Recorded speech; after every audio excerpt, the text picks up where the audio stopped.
पाऊले चालती पंढरीची वाट.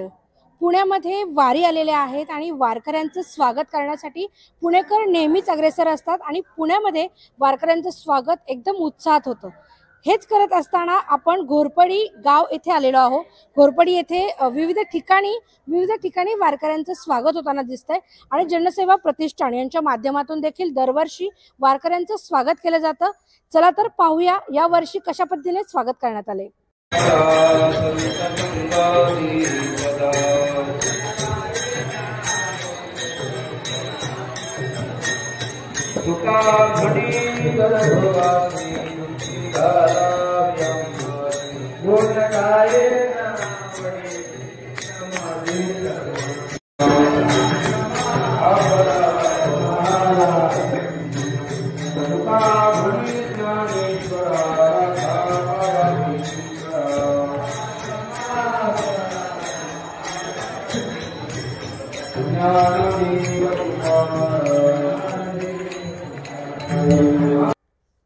जनसेवा प्रतिष्ठानचे अध्यक्ष संस्थापक अध्यक्ष आता आपल्या सोबत आहेत रवींद्रजी खैरे. आपण त्यांच्याकडून जाणून घेतोय.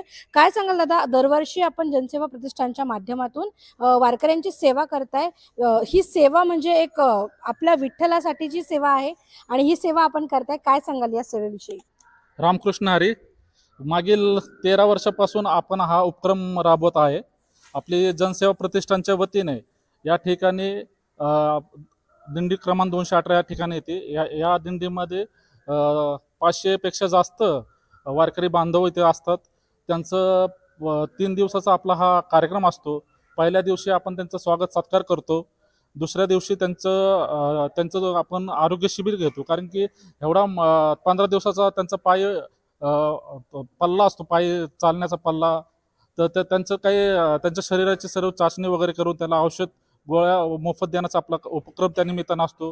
त्यानंतर संध्याकाळी कीर्तनाचा कार्यक्रम आपल्याकडे असतो आणि दुसऱ्या दिवशी जेव्हा दिंडी जाते त्या दिवशी सकाळी भजनचा कार्यक्रम करून त्यांचं 2 दिवस मुक्कामी त्यांचं जेवढी सेवा करता येईल ते सेवा करण्याचा प्रयत्न जनसेवा प्रतिष्ठान मागील 13 वर्षापासून करत आलेले आहे.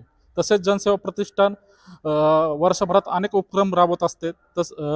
जसं गरीब गरजू लोकांना मदत, विद्यार्थ्यांना शालेय वस्तू वाटप, तसेच 151 मंडळाचा दरवर्षी सत्कार करते. म्हणजे जेव्हा जेव्हा गरज पडते त्यावेळेस पूरग्रस्त असो, दुष्काळग्रस्त असो किंवा कोरोनामध्ये 500 लोकांना राशन वाटप असो, अशा अनेक उपक्रम जनसेवा प्रतिष्ठानच्या मार्फत, माझ्या सर्व सहकार्याच्या मार्फत आम्ही करत असतो. नक्कीच तुमचे उपक्रम अतिशय स्तुत्य आहेत आणि महिलांकरता देखील आपण विविध कार्यक्रम दरवर्षी राबवतो. यावर्षी देखील महिला भरपूर प्रमाणात इथे आलेल्या आहेत. काय सांगाल या महिलांविषयी? नाही, महिलांसाठी विशेष आपण काळजी या ठिकाणी घेतो. त्यांच्यासाठी शक्यतो आम्ही सॅनिटरी नॅपकिन देण्याचा आम्ही प्रयत्न असतो. त्यांची योग्य ती देखभाल करून त्यांची आरोग्य तपासणी असेल, त्यांच्यासाठी काय जेही मदत लागेल ती जनसेवा प्रतिष्ठानच्या मार्फत त्यांना या उपक्रमामार्फत दिली जाते. तसेच जे साफसफाई कर्मचारी जे या ठिकाणी काम करतात त्या सर्वांना एक माहेरचा आहेर म्हणून सर्वांनाच आपण साडी वाटपाचा कार्यक्रमही या ठिकाणी आपण राबवत असतो. सगळा महिला वर्ग आणि आम्ही ज्याच्या दरवर्षी आतुरतेने वाट पाहतो असे वारकरी संप्रदायातले सगळे भाविक, ज्याप्रमाणे तुम्ही विठ्ठलाच्या भेटीला आतुरतेने जात असतात त्याचप्रमाणे आम्ही तुमची पुण्यात येण्याची आतुरतेने वाट बघत असतो. आम्हाला बंदोबस्तामुळे पंढरपूरला तर जाता येत नाही, पण आम्ही तुमच्या रूपाने इथे विठ्ठलाची वाट बघत असतो आणि तुमची सेवेला तत्पर असतो. गेले 3 दिवस आम्ही अहोरात्र आपल्या आगमनाच्या वाटेसाठी पूर्ण रोड बंदोबस्त, कुठेही आपल्याला अडचण येऊ नये, आपले जे वाहनं असतात अवजड वाहनं त्यासाठी वेगळा मार्ग तयार करणे ह्या कामामध्ये होतो. आणि त्यातच आम्हाला साहेबांनी बोलवलं की आपल्या हद्दीत, मी मुंडवा पोलिसाची इन्चार्ज असल्यामुळे ही माझी हद्द आहे आणि आपल्या हद्दीत जनसेवा मित्र मंडळ हे वारकऱ्यांसाठी जे काम करतं ते अवर्णनीय आहे. जी आपली भावना असते, एखाद्या घरात एखादं आमंत्रण केलेले पाहुणे जसे येतात तेव्हा आपण सगळं मिळून त्या सेवा करण्यासाठी तत्पर असतो, तसंच आपल्या वारकऱ्यांसाठी सगळं पुणे शहर पूर्णपणे आपल्या सेवेसाठी तत्पर आहेत. आम्ही बाकी सगळे काम बाजूला ठेवून 3 दिवस फक्त तुमच्या सेवेसाठी तत्पर असतो.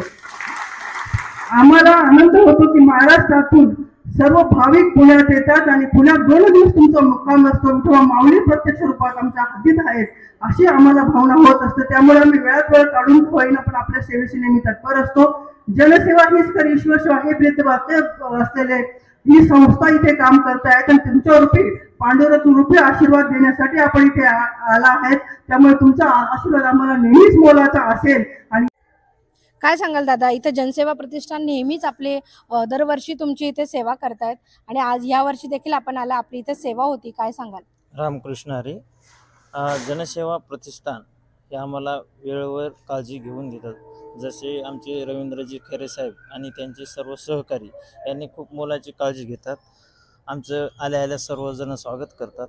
स्वागताच्या नंतर मग पुन्हा त्यांनी डॉक्टर कॅम्प बोलून पूर्ण वारकऱ्यांना तपासणी, कुणाला लागला असेल, कुणाचे हातपाय दुखत, कोणी बिमार असेल, त्यांना सर्वांनाही काळजी घेतात. आणि त्यांच्यामार्फत आम्हाला जेवणाचा, फराळाचा कार्यक्रम, राहण्याची, संडासची व्यवस्था, पाण्याची व्यवस्था, सर्व काही आम्हाला एकदम राहण्याच्या व्यवस्था, सर्व व्यवस्था ही जनसेवा प्रतिष्ठान व रवींद्रजी खैरे मित्रपरिवार आमची भरपूर काळजी घेतात. मला रवींद्रजी खैरे साहेब म्हणजे एक परमेश्वरांनी पाठवलेला आमच्यासाठी दूत असं आम्ही साहेबांचं वर्णन करतो. आणि खरोखरच ज्या वेळेस आम्हाला निघायचं तिथून त्यावेळेस पहिली सल्ला आम्ही साहेबांची घेतो. साहेब आम्ही यायलो. साहेबसुद्धा आमच्याकडे वर्षातून 2 ते 3 वेळा येतात. साहेब म्हणजे आम्हाला आमच्या घरच्या परिवारासारखे वाटतात. आणि इथं ज्या वेळेस आम्ही येतो त्यावेळेस असं वाटते की आम्ही आमच्या घरी आलो. थँक्स. नक्कीच खूप चांगल्या भावना आहेत त्या लोकांच्या. काही महिला देखील इथे आहेत. इथं तुमची सेवा केली जाते, इतक्या दिवसांनी तुम्ही चालत येता, कसं वाटतं? छान वाटते मॅडम. आम्हाला 2-3 वर्षापासून आम्ही यायलो माऊलीच्या दिंडीमध्ये, आम्ही साहेबाच्या इथे यायलो. एवढं चांगलं छान.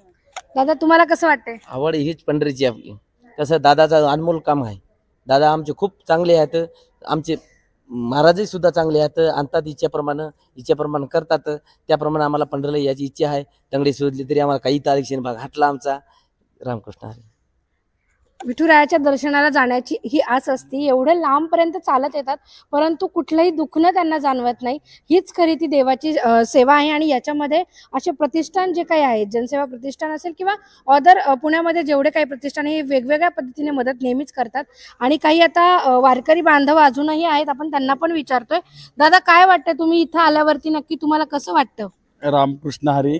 इथं आल्यानंतर एवढी काय आमची काळजी घेतात ते, दवाखान्यापासून पूर्ण जेवणाची सर्व काही व्यवस्था केली जाते. इथं त्या वतीने आमची इथं योग्य ते कार्यक्रम राबवले जातात. जसे की आरोग्य शिबिर व भोजनाचे, पुन्हा पहिल्या दिवशी आल्यानंतर सर्वांचं वारकऱ्यांचं स्वागत केलं जाते. व तसंच आम्ही माऊलीच्या सोहळ्यामधलं एक युवा प्रतिष्ठान जे आहे ते आम्ही एक स्वर्गसुख म्हणतो. आम्ही इथे सर्व काळजी घेतली जाते. आलेल्या सर्व महाराष्ट्रातून जमलेल्या सर्व वारकरी संप्रदायाचे मी जनसेवा प्रतिष्ठानतर्फे हार्दिक स्वागत करते.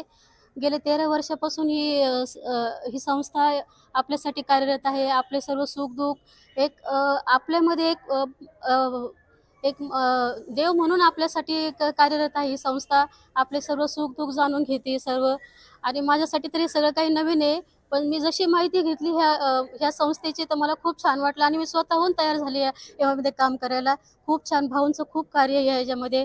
ते स्वतःहून, त्यांनी कधीही कुठल्याही राजकीय पुढाऱ्यांचा आधार घेतला नाही. ते स्वतःहून तळागाळात उतरले आणि हा आपल्यामध्ये असलेल्या माऊलींचं ते स्वतः उभं राहून ते हे करतात.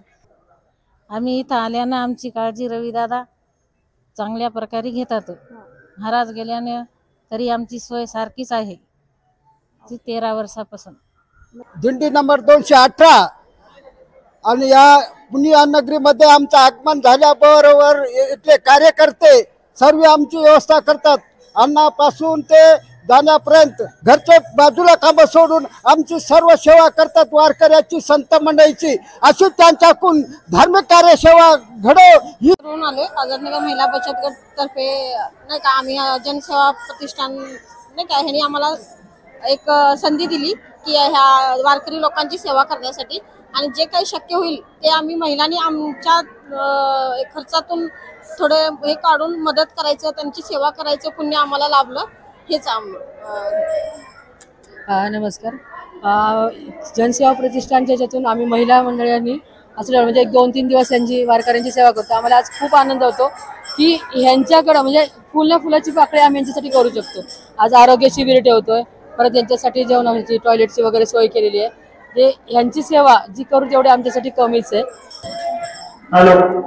आमची चांगल्या प्रकारे दादा सेवा करते तर आम्हाला खूप चांगलं वाटते. त्याला चांगलं माऊली आशीर्वाद द्यावी ही इच्छा आहे.